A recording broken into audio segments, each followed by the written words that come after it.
As gemas naturais são pedras preciosas e semipreciosas importadas e brasileiras de garimpos de todo o Brasil. A diferença entre gemas naturais e sintéticas. Muitas pessoas sabem da existência das pedras naturais e sintéticas, porém você saberia dizer a alguém, além do preço, qual é a diferença entre elas? As gemas naturais são aquelas inteiramente formadas pela natureza ao longo de anos, sem interferência do homem. São de origem inorgânica. Os minerais e as rochas como rubi, safira, água marinha, diamante é orgânica. Os de origem animal ou vegetal, como pérola, âmbar e coral. Devido à raridade de se encontrar algumas pedras, o homem inventou um meio de criá-las artificialmente através de laboratórios. Assim surgiram as gemas sintéticas, que são como clones das gemas naturais. As gemas sintéticas são produzidas a partir de gemas naturais, que são pulverizadas e o material assim obtido é fundido e recristalizado sob condições que variam conforme o processo usado. Por serem obtidos com material natural, possuem propriedades físicas, cor, brilho, densidade, índice de refração,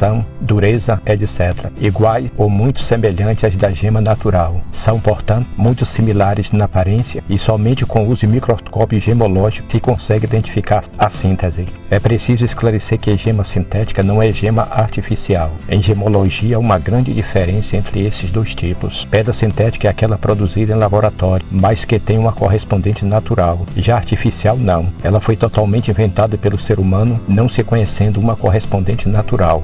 Um exemplo de gema artificial é a cônia cúbica, que não existe ou, pelo menos, nunca foi encontrada na natureza, sendo uma invenção do homem, portanto, artificial. O consumidor menos exigente talvez não valorize esta diferença, mas ela é sim importante. A zircônia cúbica, a aparência e a cor da pedra real não possui as mesmas características físicas e químicas. Algumas curiosidades.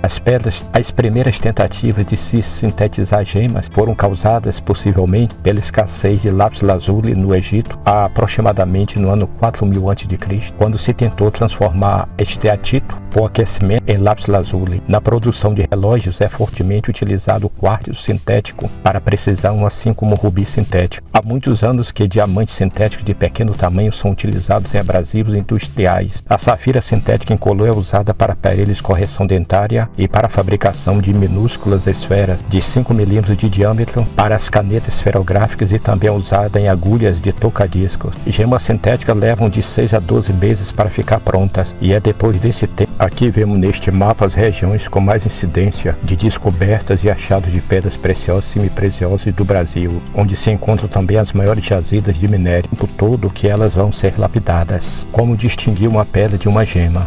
É de impressionar como uma pedra pode encantar e embelezar. Existem várias pedras preciosas com diferentes cores, formatos, brilhos e valores. Dentre tantas opções, elas podem ser preciosas ou sintéticas, mas como saber diferenciá-las? Além do seu valor de mercado, quais são os outros pontos divergentes entre elas? As gemas. Antes de mais nada, vale dizer que o termo pedra preciosa e semipreciosa não é usado mais. Antigamente, o termo preciosa era usado somente para o diamante, rubi, safira e esmeralda, por serem as mais conhecidas e admiradas desde a antiguidade. O diamante, outro mapa com as coordenadas das principais regiões brasileiras de jazidas e minerais. Aqui é o local onde se encontram jazidas e mineração da maioria das pedras preciosas e semipreciosas do Brasil, que é o mais cobiçado e preferido desde os primórdios, com utilização em joias, por isso ele é tão valioso e nunca sai de moda, mesmo que ele não seja pedra. O mapa mostra a região de Guarulhos com grande influência de pedras preciosas e semipreciosas, área rica em minérios de todos os tipos, mais rara a ser encontrada na natureza, mas a nomenclatura desvalorizava as demais pedras tais como ametista, alexandrita, água marinha, opala, crisoberilo e outras de beleza ímpar. Foi então que tais preciosidades passaram a ser chamadas de gemas. Gemas naturais. Entende-se por gemas naturais as que não possuem interferência alguma do homem e são formadas completamente pela natureza. Elas podem ser orgânicas ou de origem animal, tais como a pérola, âmbar e coral, e podem ser inorgânicas, em base de carbono ou mineral. mineral, como a safira, rubi, diamante e água marinha. Gemas sintéticas. Algumas gemas são difíceis de encontrar e por isso são mais raras e possuem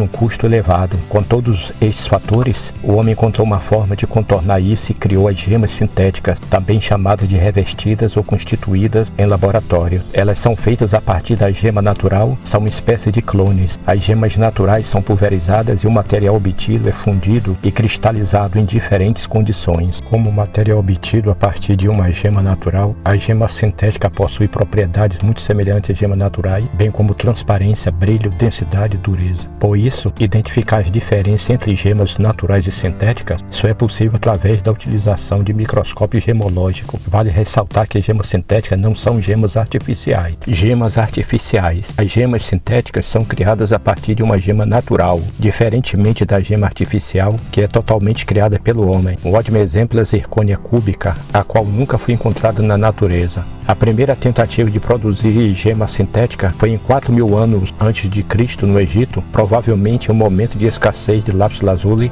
a qual possuía grande importância para os egípcios. Eles tentaram aquecer novamente o mapa, onde se encontram vários tipos de pedras preciosas e semipreciosas de todos os tipos, esteatito, mas não obtiveram sucesso. A partir do século XIX, depois de vários processos diferentes, a produção de gema sintética aumentou e deu-se início à criação dessas pequenas notáveis. Atualmente o Brasil é produtor de gemas sintéticas como a alexandrita.